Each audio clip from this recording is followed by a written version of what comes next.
Question number 20 पढ़ो please.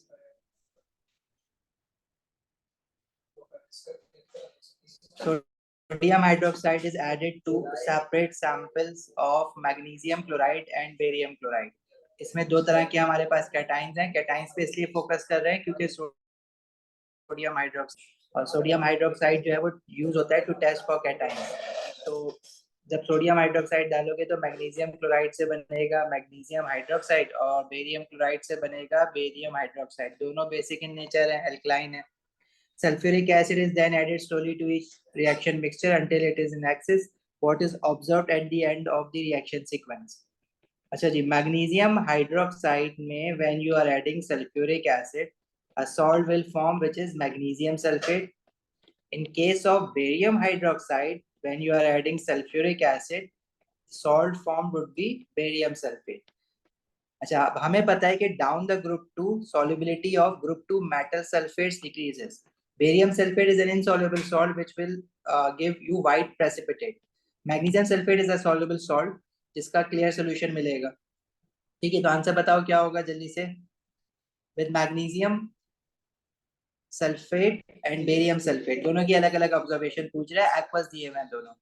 तो magnesium sulphate, magnesium chloride में जब ये रिएक्शन सीक्वेंस फॉलो करोगे तो फाइनली मैग्नीशियम सल्फेट बनना है। मैग्नीशियम सल्फेट सॉल्युबल सॉल्ट है तो उसका क्या मिलेगा हमें, कलरलेस सॉल्यूशन ओनली। और जब बेरियम क्लोराइड में सोडियम हाइड्रोक्साइड डालने के बाद सल्फ्यूरिक एसिड डालोगे तो बेरियम सल्फेट बनेगा जिसका प्रेसिपिटेट होता है व्हाइट प्रेसिपिटेट। हमारे पास जो आंसर निकलेगा that would be your option B, right. बेटा जल्दी जल्दी से आंसर बताते जाओगे तो फिर मजा आएगा, पता भी लगता जाएगा कि कितने पानी में हो। आगे बढ़े।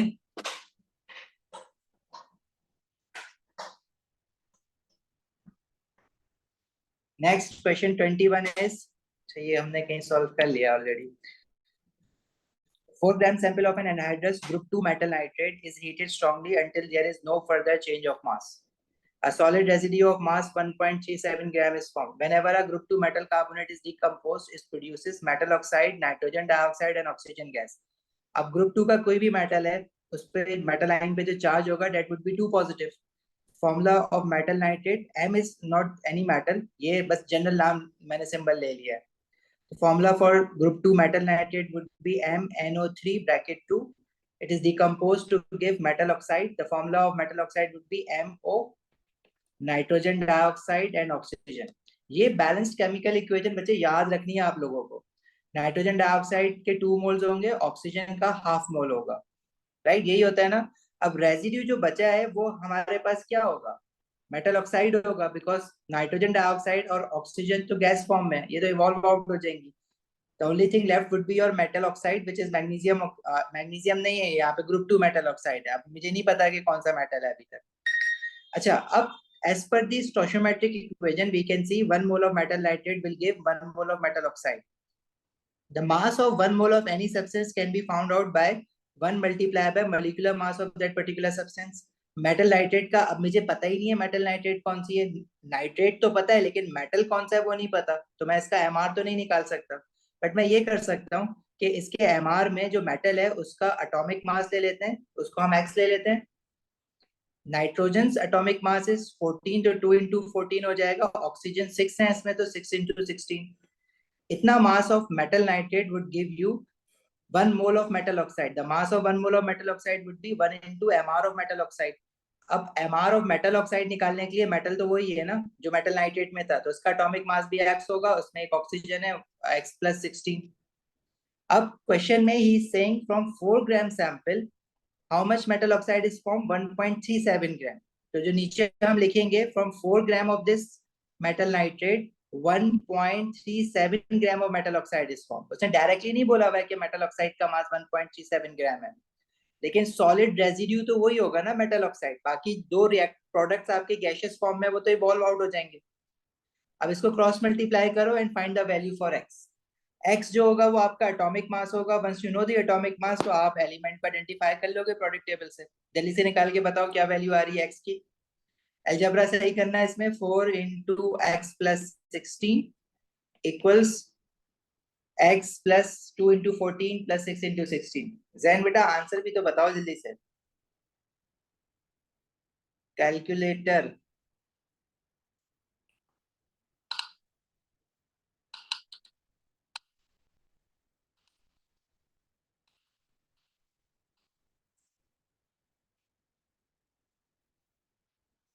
ये बन रहा है x प्लस 124 इंटू 1.37,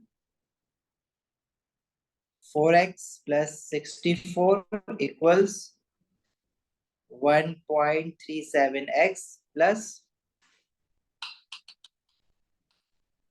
169.88.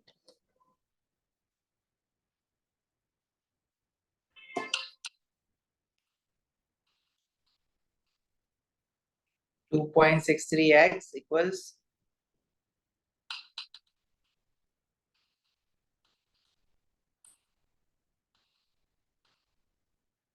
105.88.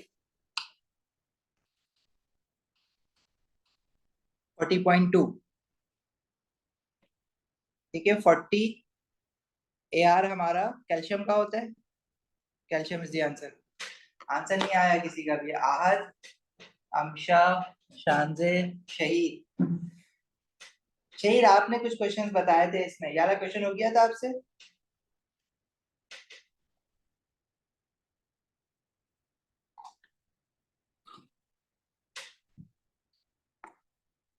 आगे बढ़े फिर।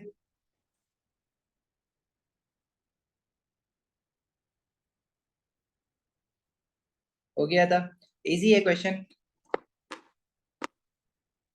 रिपीटेड कॉन्सेप्ट है, कोई नई चीज नहीं थी इसमें। बहुत सारे क्वेश्चन आपको ऐसे मिलेंगे। ये मेटल नाइट्रेट के लिए, मेटल कार्बोनेट के लिए भी आते हैं ऐसे क्वेश्चंस। हाँ, उसके एमआर से या एआर से आप आइडेंटिफाई करोगे फ्रॉम दी प्रोडक्ट टेबल। चलो भाई, क्वेश्चन नंबर 22। क्वेश्चन नंबर 22 में ही saying chlorine gases bubble through a cylinder containing aqueous sodium iodide and an immiscible layer of hexane. हमने क्लोरीन के एक्वस लेयर में भी कलर्स याद किए हुए हैं और ऑर्गेनिक लेयर में भी कलर याद किए हुए हैं। क्लोरीन जो होता है वो एक्वस लेयर में भी लाइट ग्रीन कलर देता है, हेक्सेन में थोड़ा सा वो ग्रीन कलर देता है बट विजिबल होता है। अब वो कह रहा है कि as the bubbles pass through the cylinder what is observed in the lower and the upper layer. Lower layer में भी है सोडियम आयोडाइड, वाटर नहीं है सिर्फ। अब सोडियम आयोडाइड है तो डिस्प्लेसमेंट रिएक्शन होगा।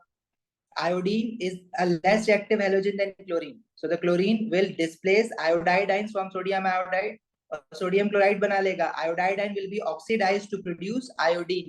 अब ये सारा काम aqueous conditions में हो रहा है तो aqueous iodine बनेगी। displacement reaction याद है, a more reactive halogen displaces a less reactive halide ion from its salt solution। अब हमें कैसे पता कि chlorine is a more reactive halogen? Because down the group 17 reactivity of halogens decreases. Chlorine जो होता है वो ग्रुप 17 में ऊपर है, आयोडीन नीचे है, तो chlorine is a more reactive halogen, it will displace iodide ion from its salt solution. Iodide ion will get oxidised to form iodine molecule. Chlorine on the other hand it will get reduced to form chloride ion. ठीक है भाई। जब aqueous iodine बनेगी तो aqueous iodine का colour क्या होता है? रेड ब्राउन या डार्क ब्राउन, इसी तरह के कलर याद किए हुए ना आयोडीन के आपने।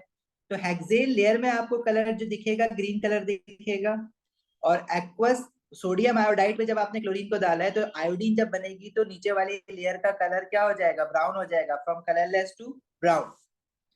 अब जरा आंसर बता दो क्या बन रहा है इसका। एक्वस लेयर में colour will change from colourless to brown, colourless to brown. Option A और बी में कलर्स दिए हुए। सोडियम आयोडाइड कलरलेस था पहले। ठीक है, सोडियम आयोडाइड जितने भी आयनिक कंपाउंड्स हैं, सोडियम के साथ sodium iodide, sodium chloride, sodium bromide, इनके एक्वस सॉल्यूशन कलरलेस होते हैं। और ऊपर वाली लेयर में जो कि हेक्सेन लेयर है उसमें हमारे पास कलर मिलेगा कोई। ठीक है, colourless liquid becomes coloured. Option A हो जाएगा ये। ऑप्शन बी में कह रहा है कलरलेस लिक्विड इज अनचेंज्ड। अब क्लोरीन को जब आप हेक्सेन लेयर में डिसॉल्व करोगे तो ग्रीन कलर आता है। एक्वस लेयर में भी कलर आता है, लाइट ग्रीन होता है या पेल ग्रीन होता है, वो हमें इतना विजिबल नहीं होता, इसलिए हम उसको ऑर्गेनिक लेयर में जो कि हेक्सेन है उसमें डिसॉल्व करके देखते हैं।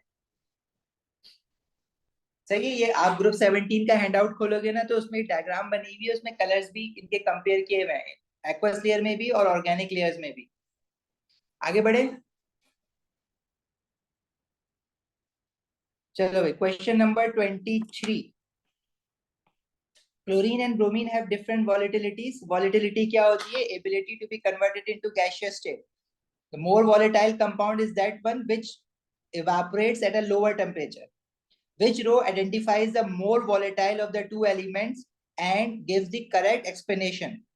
So we know from in group 17 down the group boiling point increases. अब boiling point increase क्यों होता है? उसका reason आप सबको पता है, क्योंकि intermolecular forces become more stronger. और कौन सी टाइप की intermolecular forces होती है between two halogen molecules? नाम बताओ, नाम। IDID, instantaneous dipole induced dipole forces. So intermolecular forces are greater in bromine than they are in chlorine. तो ये बात सही है। पहले तो ये बताओ कि मोर वॉलेटाइल कौन सा होगा उसमें से जिसका बॉइलिंग पॉइंट कम होगा। अब down the group boiling point increase होते हैं, जो ग्रुप में ऊपर है उसका बॉइलिंग पॉइंट कम है। तो हमारे पास क्लोरीन का बॉइलिंग पॉइंट कम होगा ब्रोमीन से। और रीजन क्या होगा? Because intermolecular forces are greater in bromine as compare to chlorine. जब तो क्लोरीन मोर वॉलेटाइल है ना, क्योंकि उसमें इंटरमोलिकुलर फोर्सेस वीकर है। इन्होंने वीकर की टर्म्स में बात नहीं की हुई है, ग्रेटर की टर्म्स में बात की हुई है। Intermolecular forces are greater in bromine than they are in chlorine. C बन गया आंसर। आंसर ही नहीं बता रहे हो। आगे बढ़े फिर। शहीद, कश्यप,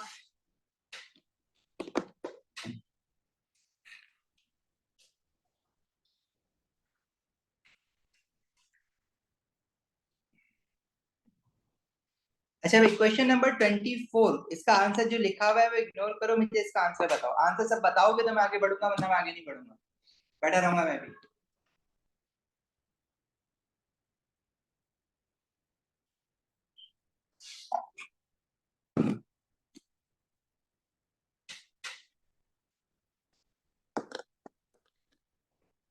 पढ़ लो बेटा क्वेश्चन, आंसर बताओ लेकिन इसका।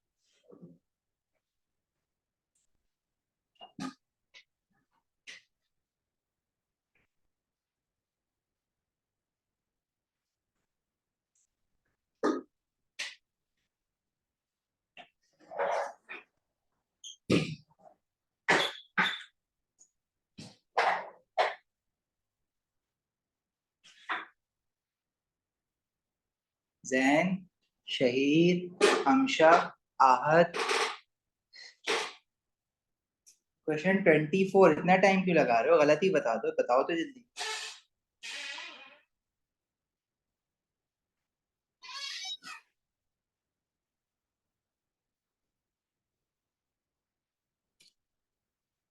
टू मिनट्स बेटा, ये क्वेश्चन तो सेकंड्स वाला है, इस पे 2 मिनट्स ही लगाना है।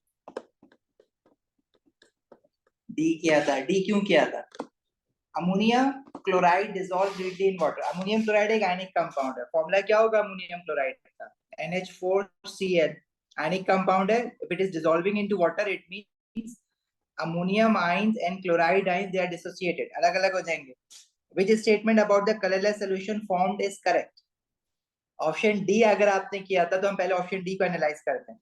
When sodium hydroxide is added, a gas is formed which turns damp blue litmus paper red.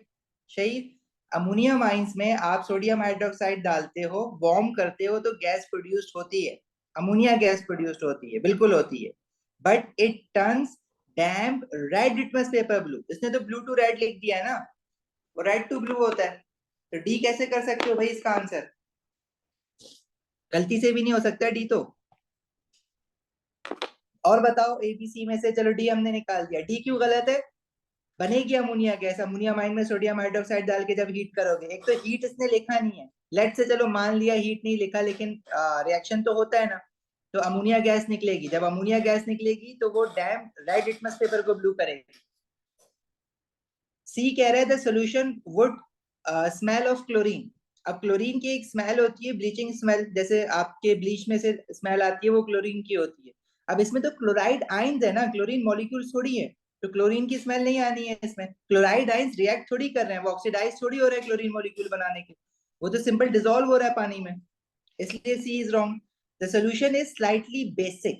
Ammonium ions itself they are acidic in nature. Remember ammonium ions के बारे में हम क्या कहते हैं, they are acidic in nature. तो solution जो है वो स्लाइटली एसिडिक हो सकता है, बेसिक तो नहीं हो सकता. आप फंसे हो ए में, और आप सही फंसे हो ए में, क्योंकि इसमें कह रहा है ions in the solution can form hydrogen bonds with water molecule. Chloride ions तो हाइड्रोजन बॉन्डिंग नहीं कर सकता. रह गया अमोनियम आयन. अब अमोनियम आयन में आपको प्रॉब्लम ये होनी है इसमें कि नाइट्रोजन के ऊपर तो कोई लोन पेयर है ही नहीं. तो नाइट्रोजन फिर बॉन्डिंग कैसे करेगा, मतलब हाइड्रोजन बॉन्ड कैसे बनाएगा. हाइड्रोजन बॉन्ड तो होता है lone pair either on nitrogen atom, oxygen atom और fluorine atom with partial positive of hydrogen. अब नाइट्रोजन के ऊपर तो कोई लोन पेयर नहीं है, लेकिन एक बात बताओ, जो वाटर के मॉलिक्यूल्स होंगे उनपे तो होगा ना लोन पेयर. तो वाटर का जो ऑक्सीजन है वो तो अमोनियम आयन के पार्शियल पॉजिटिव हाइड्रोजन के साथ हाइड्रोजन बॉन्ड बना सकता है. तो हाइड्रोजन बॉन्ड तो बनेगा ना. अमोनियम आयन का nitrogen partial positive of hydrogen और वाटर के साथ बॉन्ड नहीं बना सकता, लेकिन वाटर का ऑक्सीजन तो बना सकता है ना. तो बना हाइड्रोजन बॉन्ड. आ गया ना. Ions in the solution can form hydrogen bond with water molecules.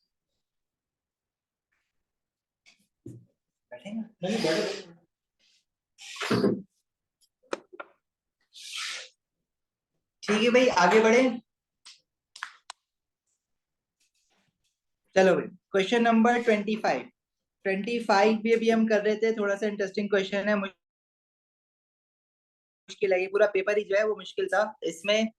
लेकिन इसमें ना ई जो है वो 11 पे था, इसका जो थ्रेशोल्ड मैंने देखा था जहां तक मुझे याद है. लेकिन ए जो है वो अपने 31 30 पे आ रहा था.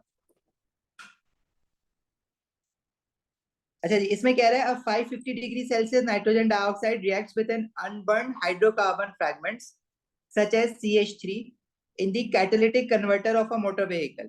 अब कैटालिटिक कन्वर्टर का काम ये होता है कि अगर कोई अनबर्न्ड हाइड्रोकार्बन आपके पास है और वो एग्जॉस्ट से बाहर आ रहा है, तो कैटालिटिक कन्वर्टर उसको कंप्लीट कंबशन करवा के somehow in the form of carbon dioxide and water release करेगा. अब यहाँ पे CH3 जो है वो नाइट्रोजन मोनोऑक्साइड के साथ रिएक्ट हो रहा है.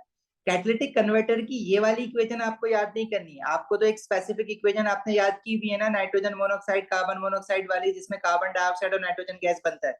अब ये इन्होंने इक्वेशन खुद ही दी हुई है. और भी मल्टीपल रिएक्शंस हो रहे होते हैं कैटालिटिक कन्वर्टर में. Which row gives the energy chain for this reaction and a possible reason for it.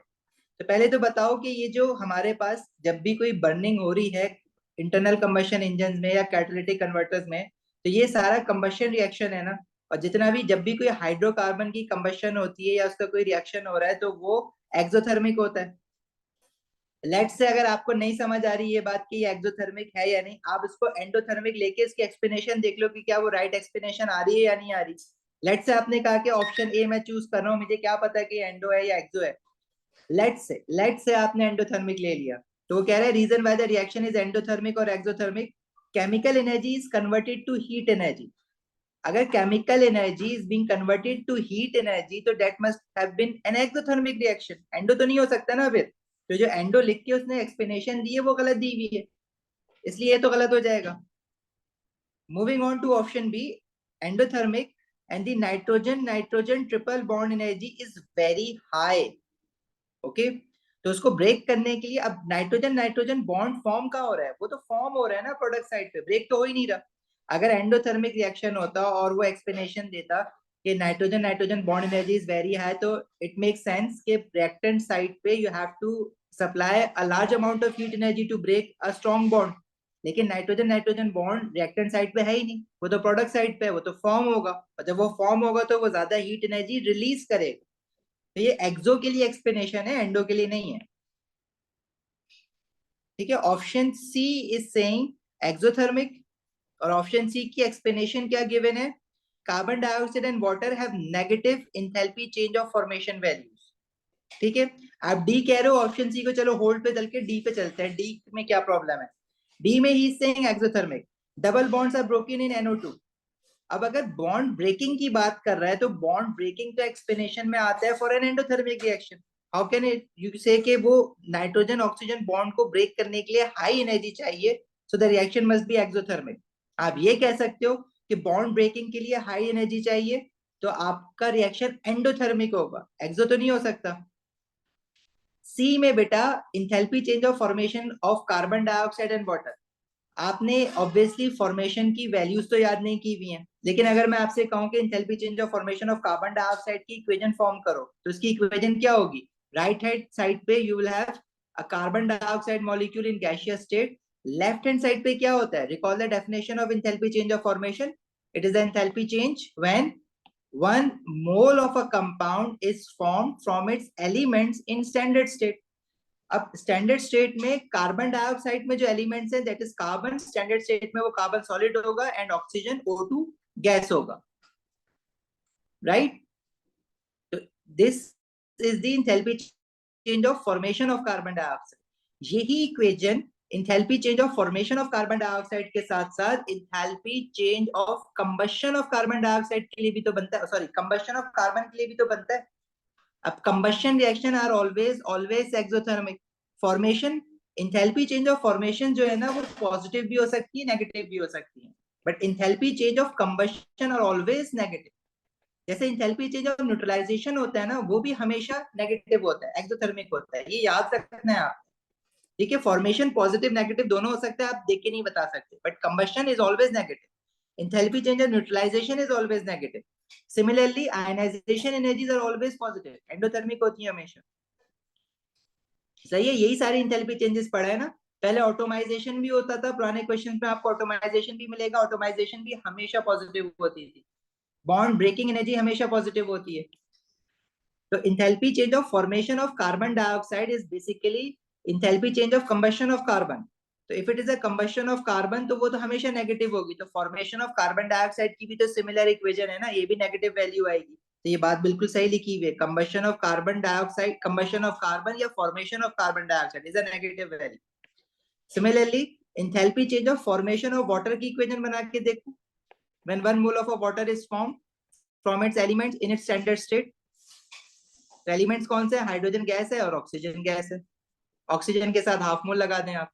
This is the enthalpy change of formation of water, and this is also equals to enthalpy change of combustion of hydrogen gas। तो combustion है hydrogen की तो वो हमेशा negative होगी, मतलब combustion of hydrogen and formation of water similar equation है और दोनों हमेशा नेगेटिव होगी, क्योंकि combustion of hydrogen मुझे क्लियर कट पता है नेगेटिव है, तो formation of water भी नेगेटिव होना चाहिए फिर, क्योंकि इक्वेशन एक ही है। ये बात भी सही है, formation of water and formation of carbon dioxide have negative enthalpy change of formation values, so the reaction must be exothermic, क्योंकि राइट हैंड साइड पे कार्बन डाइऑक्साइड भी बन रहा है, वाटर भी बन रहा है। सही है भाई, समझ आया? मुश्किल क्वेश्चन था, बिल्कुल मुश्किल क्वेश्चन था।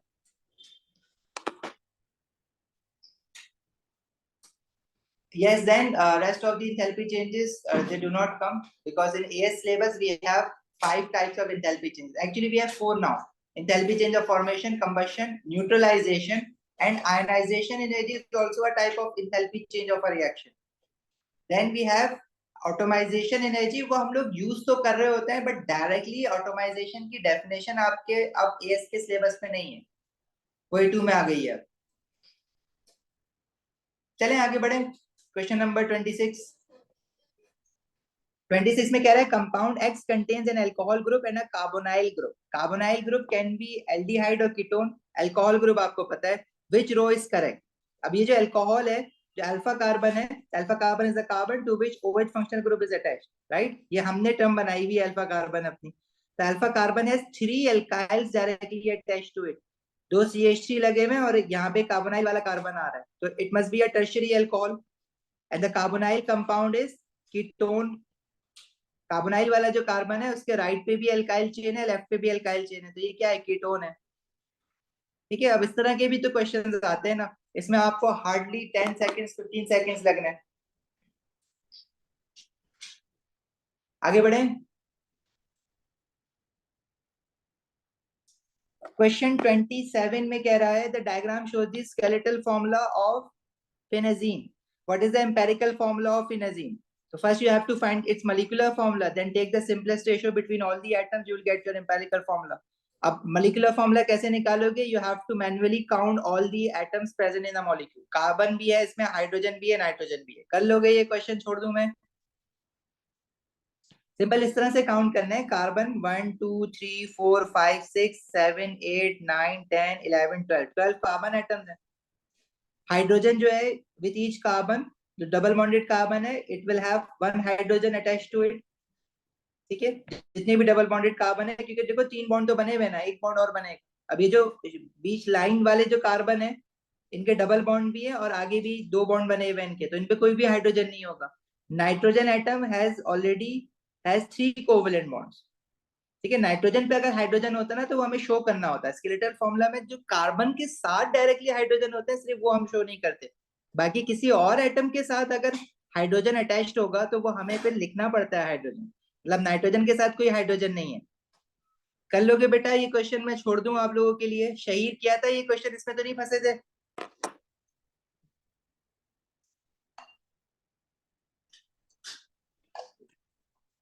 हो गया था? बाकी लोग कर लेना, फिर भी कोई प्रॉब्लम हो तो पूछ लेना। Question 28, the diagram shows the structure of a formula of mevalonic acid. Mevalonic acid में we can see we have one carboxylic functional group and 2 hydroxyl functional group. 2 alcohol है और एक कार्बोक्सिलिक है। Which region and condition will react with mevalonic acid to produce an organic compound without a chiral carbon atom? इसमें chiral carbon है ना पहले से, जिसपे वो अल्कोहल लगा हुआ है ये वाला। अच्छा, अब हमें वो कह रहा है कि कुछ ऐसा रिएक्शन कराओ कि chiral carbon खत्म हो जाए। Heat under reflux with methanol, acidic methanol. Alcohol को अगर मैं मेवालोनिक एसिड के साथ रिएक्ट करवाऊंगा तो एस्टर बनेगा ना, जहाँ पे कार्बोक्सिलिक फंक्शनल ग्रुप है। ये जो लेफ्ट हैंड साइड पे जो कार्बोक्सिलिक फंक्शनल ग्रुप है इसके साथ रिएक्शन होगा। हमारा जो थर्ड कार्बन है उस पे कायरल कार्बन है, उसने तो रिएक्ट ही नहीं करना। अल्कोहल फंक्शनल ग्रुप ने अल्कोहल फंक्शनल ग्रुप के साथ तो रिएक्ट नहीं करना ना, तो रिएक्शन हो जाएगा लेकिन कायरल कार्बन तो खत्म नहीं होगा ना इसमें। हीट अंडर रिफ्लेक्स विद क्रोमेटाइन्स, ये Cr2O7 2 नेगेटिव है। बेसिकली ये क्या है, ये K2Cr2O7 है जो कि ऑक्सीडाइजिंग एजेंट है। इसमें से जो Cr2O7 2 नेगेटिव आइन निकल रहा है ये पोटेशियम डाइक्रोमेट का ही आ रहा है ना, और साथ में H पॉजिटिव आइन भी लिखा हुआ है, मतलब एसिडिफाइड पोटेशियम डाइक्रोमेट है। It will act as an oxidising agent. Similarly the other oxidising agent is KMnO4, तो इसका भी मैग्नेटाइंस लिखता है अक्सर, MnO4 नेगेटिव आइंस भी लिख देगा, तो you will consider it as an oxidising agent. KMnO4 से MnO4 नेगेटिव आइन आया तो ये भी एज एन ऑक्सीडाइजिंग एजेंट काम करेगा। बेसिकली जो कंपाउंड होता है वो पूरा होता है ना। अब जब आप पोटेशियम मैग्नेट को डालोगे तो मैग्नेट आइंस और chromate ions will actually act as an oxidising agent, क्योंकि इसमें क्रोमियम और मैग्नीज जो है वो सारा गेम करती है, राइट? क्योंकि ये ट्रांजिशन मेटल आइन खुद रिड्यूस्ड होंगे तो सामने वाले को ऑक्सीडाइज करवाएंगे। ठीक है, पहली बात तो ये एज ऑक्सीडाइजिंग एजेंट काम कर रहा है। अब मेवालोनिक एसिड को अगर आप ऑक्सीडाइज करोगे तो carboxylic acids are not further oxidise. अब इसके अंदर 2 अल्कोहलिक फंक्शनल ग्रुप हैं, जब ये ऑक्सीडाइज्ड होंगे तो जो लास्ट वाला कार्बन है उस पे जो अल्कोहल लगा हुआ है वो भी कार्बोक्सिलिक एसिड में कन्वर्ट हो जाएगा। ठीक है, और ये जो थर्ड कार्बन है जिसपे अल्कोहल लगा हुआ है ये किस में कन्वर्ट होगा, ये टर्शियरी अल्कोहल बन रहा है। 1 2 3, ये तो ऑक्सीडाइज ही नहीं हो रहा। 1 2, और ये नीचे भी CH3 लगा हुआ है इसमें, ये ध्यान रखना है इसको।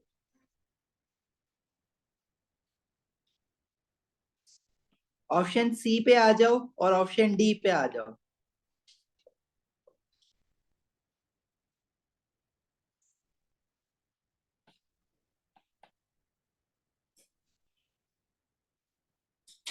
पिक्चर किस चीज की भेज रहे हो, इसी जैसा क्वेश्चन है? भेज दो अभी, भेज दो अभी, देख लेंगे उसको।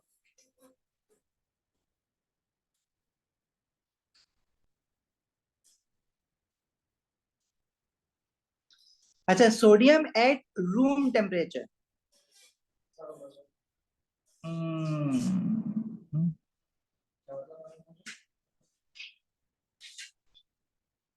देखो बी ही हमें चूज करना पड़ेगा, क्योंकि बी में देखो हमारे पास ये वाला जो 1 2 3 4 5, तो थर्ड कार्बन है बेटा, ये पहले से कायरल था। उसमें कहा हुआ है कि produce an organic compound without a chiral carbon atom. Sodium को अगर रिएक्ट करवाओगे तो सोडियम ने मेटल के साथ सोडियम मेटल ने अल्कोहल फंक्शनल ग्रुप के साथ भी रिएक्ट करना है दोनों जगह पे, और कार्बोक्सिलिक फंक्शनल ग्रुप के साथ भी रिएक्ट करना है, तो कायरल कार्बन तो इसमें भी खत्म नहीं होने वाला। PCl5 के साथ रिएक्ट करवाओगे तो अल्कोहल जहां जहां लगा हुआ है OH वहां पे क्लोरीन आ जाएगा, कायरल कार्बन तो इसमें भी एग्जिस्ट करेगा।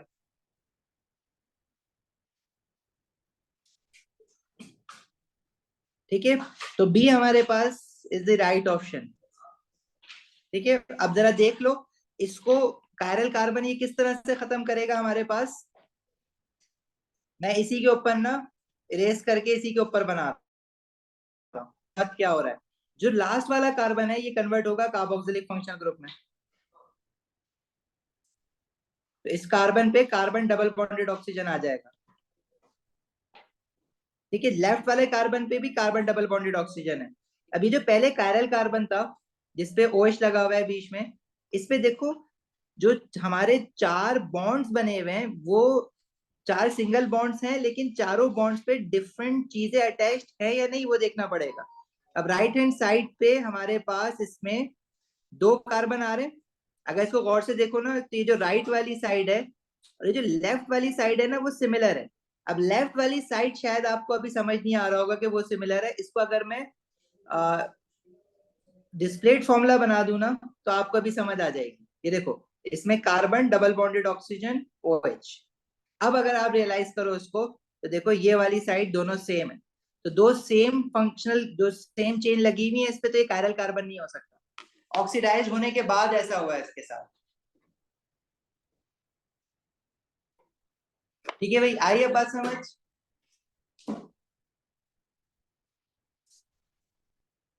आगे बढ़े।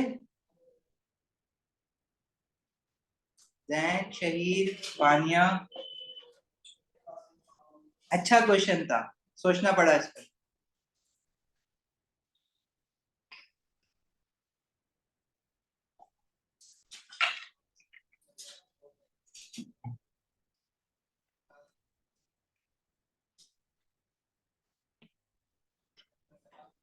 अच्छा जी, क्वेश्चन नंबर 29।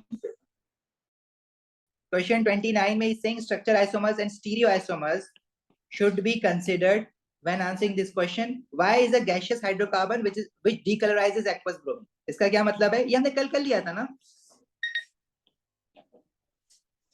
ये हमने कल किया था, शहीद ये करवाया था कल।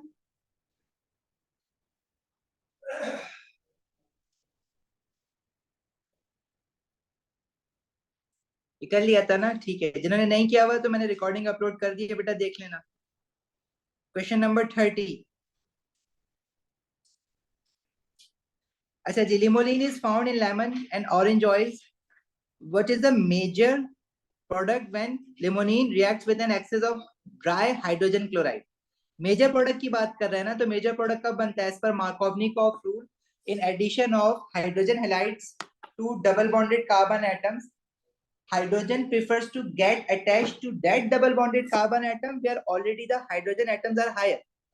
अब ये हमारे पास जो कार्बन हैं, जो डबल बॉन्डेड कार्बन हैं, मैं नंबरिंग कर रहा हूँ उनको 1 2 कह रहा हूँ और इसको 3 4 कह रहा हूँ, मतलब नेमिंग के लिए नंबरिंग नहीं कर रहा, सिर्फ आइडेंटिफिकेशन के लिए कर रहा हूँ। तो जो कार्बन 1 है इस पे 0 हाइड्रोजन है, कार्बन 2 पे 1 हाइड्रोजन है, कार्बन 3 पे भी 0 हाइड्रोजन है, कार्बन 4 पे भी 1 हाइड्रोजन है। तो हाइड्रोजन ज्यादा मेजर प्रोडक्ट बनाने के लिए जब एडिशन होगी हाइड्रोजन हेलाइड की, तो कार्बन 2 पे आके हाइड्रोजन लगेंगे ज्यादा और कार्बन 4 पे आके हाइड्रोजन लगेंगे, तो इनके एडजेसेंट जो डबल बॉन्डेड कार्बन है वहां पे क्लोरीन लगेगा।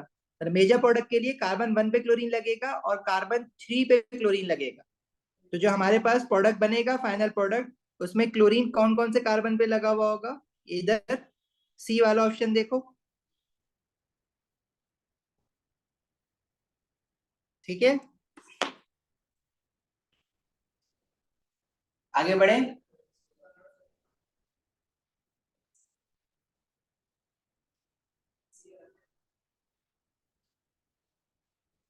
क्वेश्चन 5 सेकेंड, 5 सेकेंड चलो दे दो।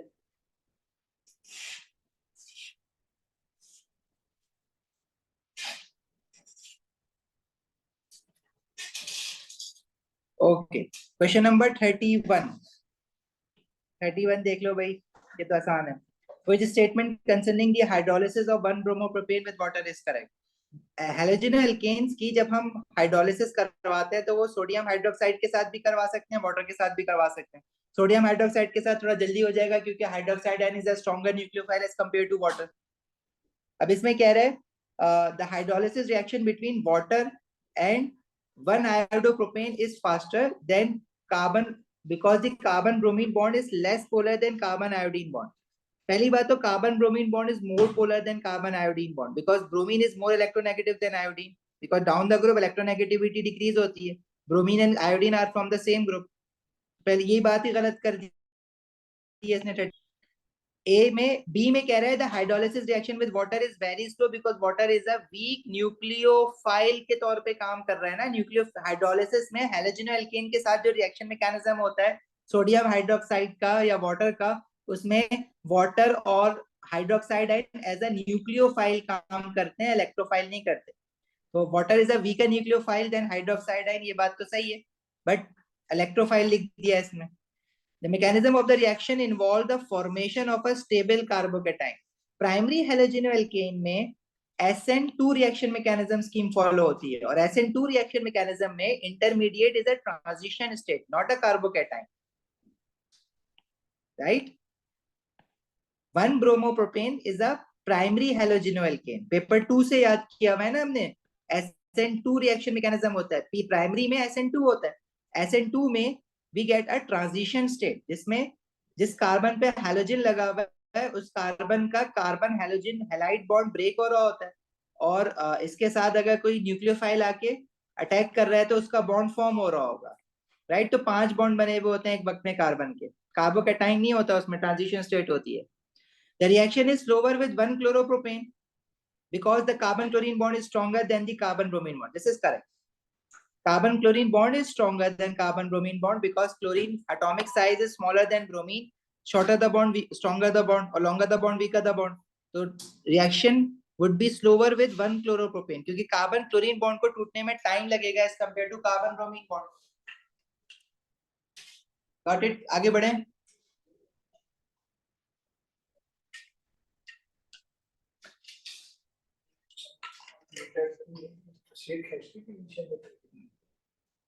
कल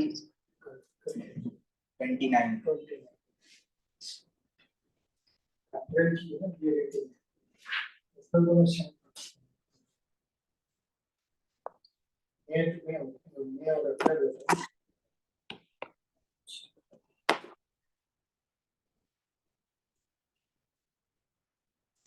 मेरा क्वेश्चन बताओ, आंसर बताओ उसका. एलिमिनेशन हो रही है. इथेनॉलिक सोडियम हाइड्रोक्साइड जब डालेंगे तो जिस कार्बन पे हैलोजन लगा हुआ है वो रिमूव होगा और एडजेसेंट कार्बन से हाइड्रोजन रिमूव होगा, कार्बन कार्बन डबल बॉन्ड आ जाएगा. आंसर बताओ उसका क्या बन रहा है, ध्यान से देख के बताओ.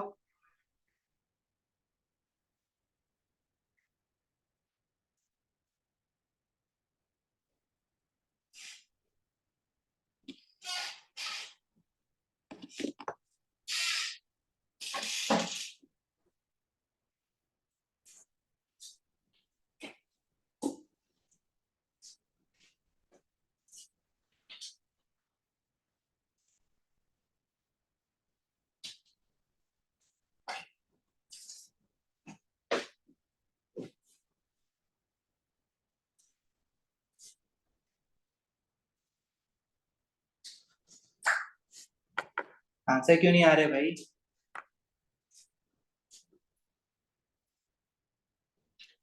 हैलोजन कहाँ कहाँ कौन कौन से कार्बन पे लगे हुए हैं? तो डबल बॉन्ड आने की पॉसिबिलिटीज एक से ज्यादा हैं.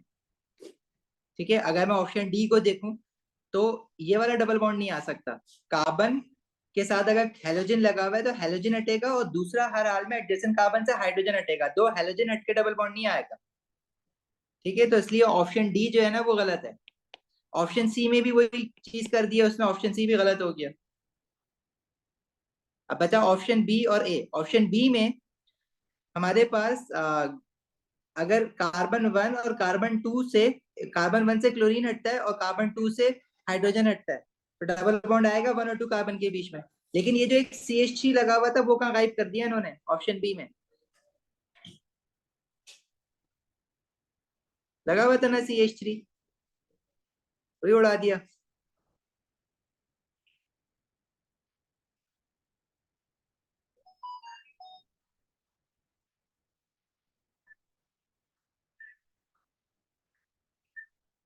नहीं सही है, वो असल में क्लोरीन वाली एक डंडी थी ना वो खत्म हुई है. तो सही, ये सही बनाया हुआ है ऑप्शन बी में, यहाँ तक तो सही है। और ऑप्शन बी में ये वाला डबल बॉन्ड भी सही आया है। अच्छा हाँ, देखो ऑप्शन बी में ये जो ऊपर दो ब्रांचेस थी ना, उसमें से एक ब्रांच उसने कम कर दी है, वो एक CH3 गायब कर दिया उसने, तो बी इसलिए गलत है। तो इट्स ए, राइट। छोटी छोटी चीजें चेंज करता है भाई। आगे बढ़े। सबने सही बताया है, गुड हो गया। मैं ही फंसा हुआ था बस। चलो 33, structure isomers only should be considered when answering this question. Several compounds with the molecular formula C4H8O2 have one carbonyl group and one OH group. How many of these compounds produce yellow crystal with alkaline aqueous iodine at room temperature? Triiodomethane test की बात कर रहा है। Iodomethane test positive किस किस में होगा वो आपको बताना है।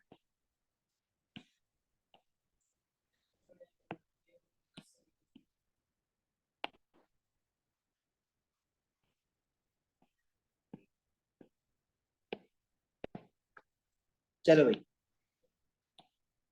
C4H8O2, इसमें आपको एक कार्बोनाइल बनाना है। आप कार्बोनाइल एल्डिहाइड भी बना सकते हो, कीटोन भी बना सकते हो। एल्डिहाइड तो मैं नहीं बनाऊंगा, क्योंकि एल्डिहाइड में मुझे पता है सिर्फ एक ही एल्डिहाइड है जो एल्कलाइन एक्वस आयोडीन या ट्राइआयोडोमिथेन के साथ पॉजिटिव रिजल्ट देता है, आयोडोफॉर्म देता है। वो एक ही एल्डिहाइड है जो कि इथेनॉल है। अब इथेनॉल तो दो कार्बन एटम वाला एल्डिहाइड होता है ना, इसमें अगर मैं CH3 लगा के यहाँ पे रोक ही नहीं सकता, क्योंकि मुझे 4 कार्बन एटम पूरे करने हैं, तो एल्डिहाइड तो मैं नहीं बनाऊंगा। अब मेरे पास ऑप्शन बचा है कार्बोनाइल में कीटोन का। अच्छा, अब कीटोन के लिए अब करना क्या है कि हमें कीटोन फंक्शनल ग्रुप भी देना है और अल्कोहल फंक्शनल ग्रुप भी लगाना है इसमें। और अगर मैं कीटोन ये वाला बनाता हूँ 1 2 3 4, और OH फंक्शनल ग्रुप जो है वो एक लेफ्ट वाले कार्बन पे, और कार्बोनाइल फंक्शनल ग्रुप जो है वो सेकंड लास्ट कार्बन पे अगर लगा दें, तो मॉलिक्यूलर फॉर्मूला देखो पूरा हो रहा है। कार्बन कितने हो गए? 4 कार्बन। हाइड्रोजन कितने? 3 4 5 6 7 8 हाइड्रोजन, यस। ऑक्सीजन कितने हो गए? 2 ऑक्सीजन। अच्छा, क्या क्या रहा था? हाँ, आयोडोफोम टेस्ट जो है वो इसमें आयोडोमिथेन टेस्ट इसमें पॉजिटिव होगा, क्योंकि कार्बोनाइल वाले कार्बन के साथ मिथाइल लगा हुआ है। और अल्कोहल वाले के साथ पॉजिटिव नहीं होगा फिलहाल। वो ये तो नहीं कह रहा ना कि दोनों फंक्शनल ग्रुप के साथ पॉजिटिव हो, वो कह रहा है बस येलो क्रिस्टल्स मिलने चाहिए या येलो पीपीटी मिलने चाहिए, तो कीटोन की वजह से मिल रहा है। मतलब एक स्ट्रक्चर तो ये पॉसिबल है। इसके अलावा कोई और स्ट्रक्चर पॉसिबल है? बिल्कुल है कि मैं अल्कोहल फंक्शनल ग्रुप को सेकंड कार्बन पे लगा दूं, यहां लगा दें, तो एक हमारे पास इसमें अल्कोहल की वजह से आयोडोफोम टेस्ट पॉजिटिव मिल जाएगा, तो एक स्ट्रक्चर ये भी पॉसिबल है। ठीक है, इसके अलावा और कोई ऐसा स्ट्रक्चर पॉसिबल हो जिसमें कीटोन भी आ रहा हो और अल्कोहल भी आ रहा हो और हमारे पास आयोडोफोम टेस्ट पॉजिटिव भी आ रहा हो? एक और कोई देख लो, 1 2 3 4 कार्बन के साथ।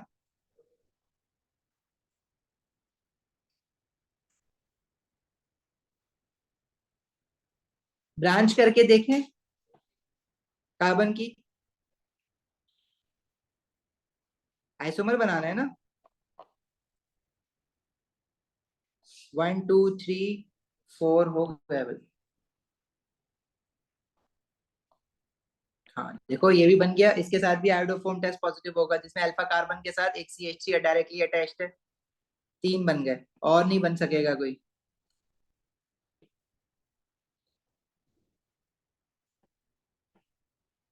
ठीक है बेटा, इसका आंसर क्या बनेगा? फिर 3 बन रहे हैं, बी।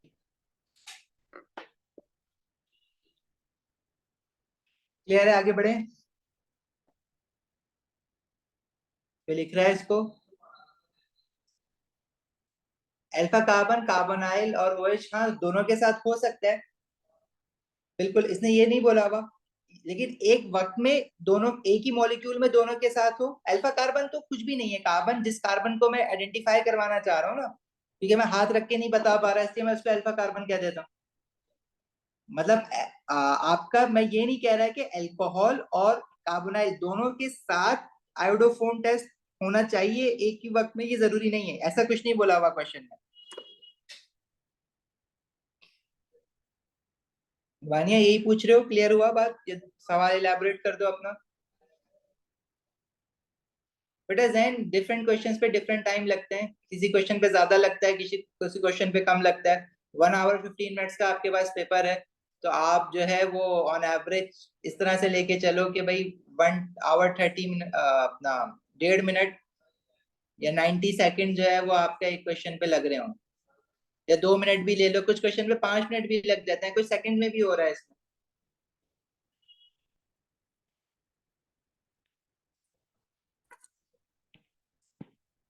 क्वेश्चन 34 में कह रहे हैं, क्या कह रहे हैं, pentaerythritol is used as an intermediate in the manufacture of paint, which statement is correct?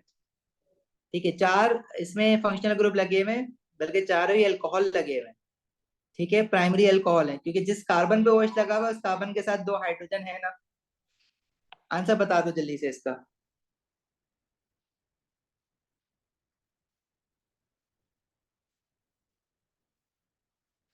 Pentaerythritol can be dehydrated by concentrated sulfuric acid to form an alkene. Dehydration इसकी इसलिए नहीं हो सकती क्योंकि जिस कार्बन पे OH है उसके एडजेसेंट कार्बन पे, इन सारे कार्बन का मतलब जो सारे अल्फा कार्बन है ना, उनके एडजेसेंट कार्बन ये बीच वाला कार्बन है, इस पे कोई हाइड्रोजन ही नहीं है। और जब कोई हाइड्रोजन नहीं होता तो वाटर कैसे एलिमिनेट होगा? OH तो निकल गया अल्कोहल का, लेकिन बराबर वाले कार्बन से हाइड्रोजन कैसे निकलेगा? तो इन दो कार्बन के बीच में डबल बॉन्ड नहीं आना, राइट? तो एल्कीन बनेगा नहीं इनका।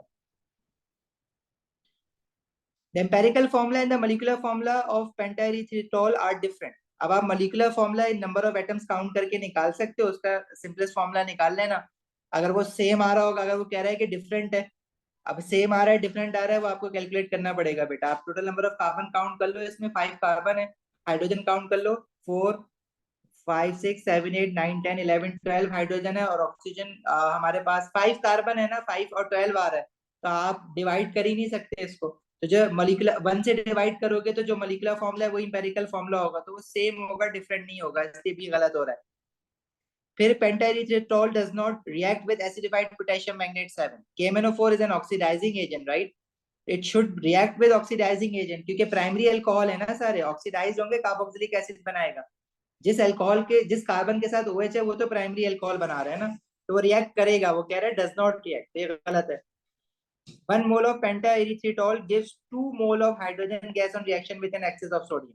अगर मैं इसका एक मॉलिक्यूल देखूं तो OH फंक्शनल ग्रुप के साथ जब सोडियम रिएक्ट करता है तो half mole of hydrogen gas produce होती है ना, क्योंकि एक H निकलता है, तो बैलेंस करने के लिए हम लोग क्या लगाते हैं, half mole of hydrogen gas.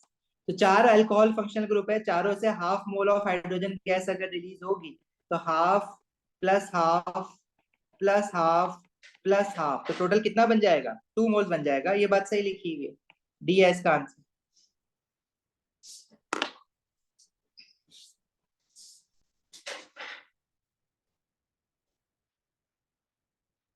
Aldehyde इसलिए नहीं हो सकता ऊपर वाले क्वेश्चन में क्योंकि एल्डिहाइड सिर्फ बेटा 2 कार्बन एटम वाला एल्डिहाइड ही सिर्फ आपको हाइड्रोफोम टेस्ट पॉजिटिव दे सकता है। इथेनॉल इथेनॉल ऑनवर्ड्स कोई भी ऐसा एल्डिहाइड नहीं है जिसमें आप कार्बोनाइल कार्बन के साथ CH3 अटैच करो। अगर आप आगे बढ़ोगे 2 कार्बन से तो आपको फिर एल्डिहाइड में CH2 CH3 चेन अटैच करनी पड़ेगी ना, तो ये मिथाइल तो नहीं है। तो there is only one aldehyde that is ethanol that gives positive test with aqueous alkaline aqueous iodine। ठीक है शहीद, आगे बढ़े।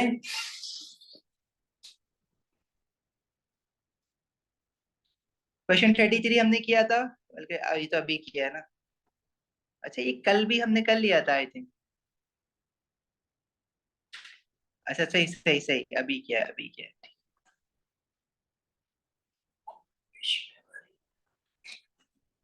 Question 35, which reaction has a nucleophilic addition mechanism and gives a good yield of product under stated condition? nucleophilic addition carbonyl compounds में होता है, that's it। Propanol में होगा, ब्रोमोप्रोपेन में तो नहीं होगा, तो A और B को तो हटा दो अपनी जिंदगी से। Propanol reacting with hydrogen cyanide under alkaline condition, propanol reacting with hydrogen cyanide under acidic condition। देखो हम लोग हाइड्रोजन साइनाइड नहीं लेते डायरेक्टली, हम लोग सोडियम साइनाइड लेते हैं, राइट? उसका रीजन क्या होता है? उसका रीजन ये, एक तो ये कंप्लीटली आयोनाइज हो जाता है, तो साइनाइड आयन ज्यादा लेगा सोल्यूशन में। दूसरा रीजन ये है कि हाइड्रोजन साइनाइड जो होता है ना वो टॉक्सिक होता है, पॉइजनस होता है, तो हम इसलिए हाइड्रोजन साइनाइड को डायरेक्टली नहीं ले रहे होते। हम प्रेफर करते हैं कि वो रिएक्शन मिक्सचर में ही क्रिएट हो जाए किसी तरह से, जिसको हम इन सीटू कहते हैं। इन सीटू में what we actually do is we add sodium hydroxide with hydrogen cyanide. तो क्या होता है, hydrogen cyanide and sodium hydroxide they react to produce sodium cyanide. क्योंकि हाइड्रोजन क्यों चाहिए मुझे, हाइड्रोजन आयन ज्यादा अलग से मिल जाएंगे ना, और साइनाइड आयन अलग से ज्यादा मिलेंगे, तो न्यूक्लियोफिलिक एडिशन अच्छा होगा, जल्दी होगा और ज्यादा यील्ड प्रोड्यूस करेगा। क्योंकि जब आप कार्बन न्यूक्लियोफिलिक एडिशन में कार्बोनाइल कंपाउंड का इंटरमीडिएट देखते हो तो ऑक्सीजन पे नेगेटिव चार्ज आता है। ये नेगेटिव चार्ज एक HCN मॉलिक्यूल को हाइड्रोलिटिकली ब्रेक भी करना पड़ता है ना इसको, तभी तो OH बनता है। तो गुड यील्ड जो है आपको किसके साथ मिलेगी, अल्कलाइन कंडीशंस में मिलेगी। हाइड्रोजन साइनाइड खुद एक एसिड है, इसको एसिड में डालोगे तो कोई रिएक्शन थोड़ी ना होना है।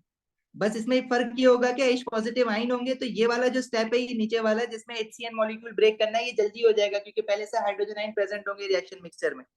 आप सोडियम हाइड्रोक्साइड डालोगे तो सोडियम साइनाइड मिलेगा, और साइनाइड आयन जब ज्यादा मिलेंगे सोल्यूशन में तो न्यूक्लियोफिलिक एडिशन स्टार्ट ही साइनाइड आयन से होती है। क्योंकि साइनाइड आयन तो पहले अटैक करता है पार्शियल पॉजिटिव कार्बन को, तभी तो नाइट्राइल बनना है। हाइड्रोक्सी नाइट्राइल बन जाए तो उसमें नाइट्राइल पहले अटैक कर रहा होता है ना, मतलब साइनाइड पहले अटैक करता है उसमें। ठीक है भाई, 35 आ गया समझ। 36 का आंसर बताओ। A carbonyl compound has the formula CH3COCHO। इसमें दो फंक्शनल ग्रुप है, इसमें कीटोन भी है और इसमें एल्डिहाइड भी है। CH3 सेकंड कार्बन पे कीटोन है और लास्ट वाले कार्बन पे एल्डिहाइड है। 2,4-DNPH के साथ ऑरेंज पीपीटी देगा ये, और फेलिंग्स रीजन के साथ एल्डिहाइड क्योंकि है तो फेलिंग्स रीजन के साथ पॉजिटिव रिजल्ट मिलेगा, वो फेलिंग्स रीजन रेड पीपीटी देता है। सिल्वर मिरर टॉलेंस रीजन देता है, तो डी आंसर है। सही है ध्यान बेटा। देखो इस तरह के क्वेश्चन में आपको हार्डली 15 सेकंड लगना है, कुछ में आपके 2-3-4 मिनट भी लग सकते हैं। तो ऑन एवरेज एक क्वेश्चन पे कितना टाइम लगाना है वो तो हम डिस्क्रीटली नहीं बता सकते ना। अब अगर आप इस क्वेश्चन पे बैठ जाओ कि मेरा 15 सेकंड में क्वेश्चन हो गया, मैं 1.5 मिनट वेट करूंगा फिर आगे बढ़ूंगा, तो गड़बड़ हो जाएगी। Good. 37 an ester is shown which two compounds react to form this ester. ठीक है, जो एस्टर बना हुआ है इसमें COO फंक्शनल ग्रुप से पीछे वाली साइड जो होती है जिसमें कार्बोक्सिलिक फंक्शनल ग्रुप पूरा आ रहा होता है, ये एसिड से आ रहा होगा पार्ट। तो ये एसिड कौन सा है, प्रोपानोइक एसिड। तो प्रोपानोइक एसिड से बना हुआ है ये। और जो अल्कोहल है, अल्कोहल इसमें से निकालो 1 2, यहाँ पे OH आएगा, तो अल्कोहल का नाम क्या होगा। पहले तो स्टेट चेन आइडेंटिफाई करो, ब्रांचेस में नहीं ले लेना 2 methyl, longest carbon chain identify करो पहले। ठीक है, इसकी नंबरिंग करोगे तो it would be 1 2 3, तो this is 2 methyl propane 2 all, 2 methyl propane 2 all। देख लो इसको, प्रोसेस कर लो अपने माइंड में, जल्दी करा दिया थोड़ा ये।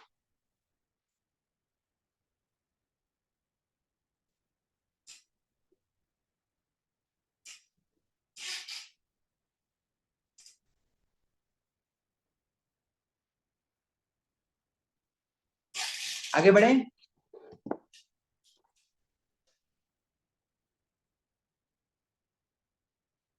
आगे बढ़े बच्चों जल्दी।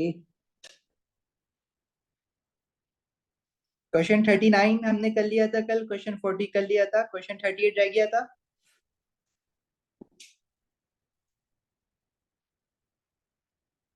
Question 38, which compound can be used to make propanoic acid by the treatment with a single reagent। D में अल्कोहल है, सेकेंडरी अल्कोहल है। आप क्या करोगे एसिड बनाने के लिए, ऑक्सीडाइज करोगे, कीटोन बनेगा, प्रोपेनोइक एसिड तो बन ही नहीं सकता। सी में 3 कार्बन वाला नाइट्राइल है और OH भी लगा हुआ है, आप ऑक्सीडाइज करोगे तो कीटोन बनेगा, हाइड्रोलिसिस और नाइट्राइल करोगे तो वो बन तो जाएगा एसिड, लेकिन साथ में OH भी तो होगा बीच में, तो प्रोपेनोइक एसिड तो नहीं कहलाएगा वो। डी में सिर्फ नाइट्राइल है, आप एसिड के साथ डाल के हीट करोगे ब्यूटानोइक एसिड बनेगा, प्रोपेनोइक नहीं बनेगा।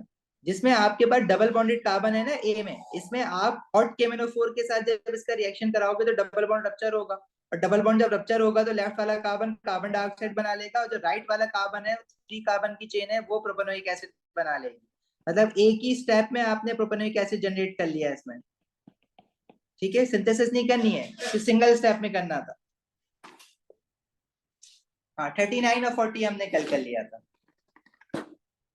ठीक है, आपका पेपर जो है वो है 4 जून को है या 5 जून को है?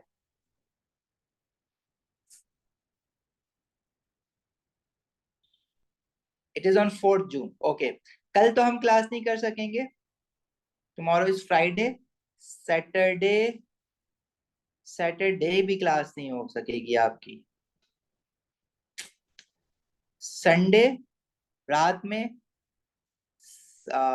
संडे हो जाएगा, संडे को हम रात में थोड़ी डबल क्लास कर लेंगे, मंडे को हम ट्राई करेंगे दो पेपर सॉल्व कर लें। ठीक है।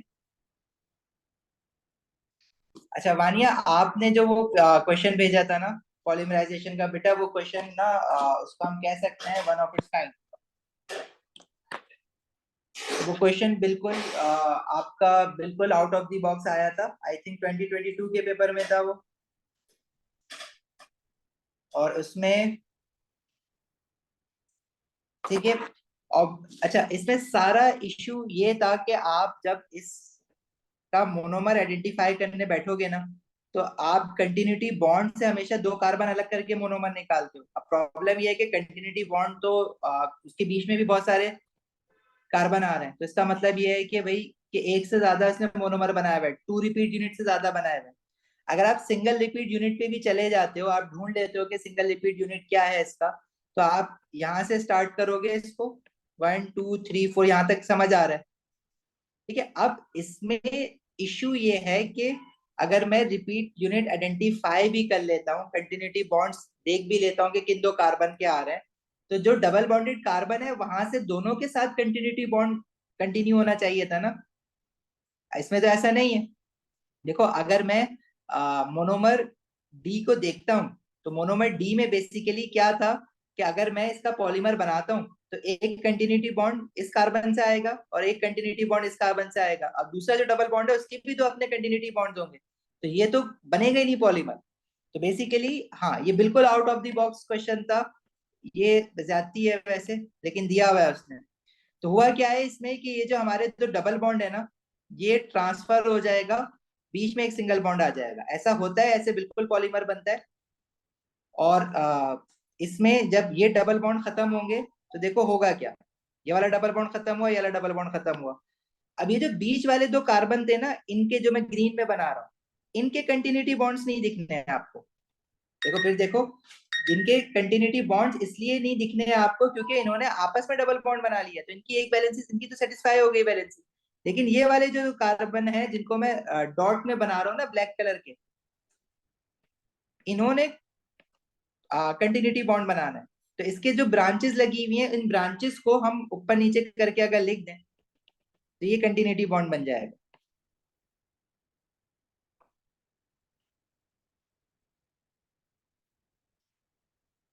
तो ये कुछ इस तरह से आना है आपके पास, जो कि ऑब्वियसली आपका क्या कहते हैं, question out of the box है, आया हुआ है लेकिन। और ये आई थिंक सबसे मुश्किल एडिशन पॉलीमर का एएस में अभी तक ये सबसे मुश्किल क्वेश्चन यही पड़ा है। और मैं एक सरप्राइजिंग बात बताऊं इसमें, इसमें कुछ अराउंड इसकी ईआर पढ़ोगे ना, तो आई थिंक अराउंड 40% कैंडिडेट ने राइट आंसर दिया था। ठीक है, तो कम आ रहा था, ज्यादातर बच्चे अभी कुछ टेस्ट में भी ये दिया है, बच्चे एंड में डी ही लिख के आते हैं इसका आंसर। क्योंकि देखो मोस्टली सब में कार्बन कार्बन दो डबल बॉन्ड आ रहे हैं, पॉलीमर बनने के बाद एक डबल बॉन्ड रहता हुआ है। देखो एक बात याद रखो, जब एडिशन पॉलीमर बनेगा तो डबल बॉन्ड मोनोमर के खत्म होंगे। ठीक है, जितने भी डबल बॉन्ड है वो सारे खत्म होंगे, क्योंकि कैटलिस्ट को ये नहीं पता होता कि मुझे कौन सा डबल बॉन्ड छोड़ना है, कौन सा डबल बॉन्ड खत्म करना है। वो सारे डबल बॉन्ड खत्म करेगा। जब सारे डबल बॉन्ड खत्म करेगा तो फिर पॉलीमर में एक डबल बॉन्ड कैसे दिख रहा है, वो पॉलीमर में जो डबल बॉन्ड दिख रहा है वो पॉलीमर बनने के बाद बना है। सही है, जैन बेटा टाइम मैं आपको बता दूंगा। मैं ग्रुप पे जब मैसेज करूं कल तो फिर आप लोग कोऑर्डिनेट कर लेना अगर किसी का क्लैश आ रहा हो। ठीक है वानिया, हो गया आपका क्वेश्चन?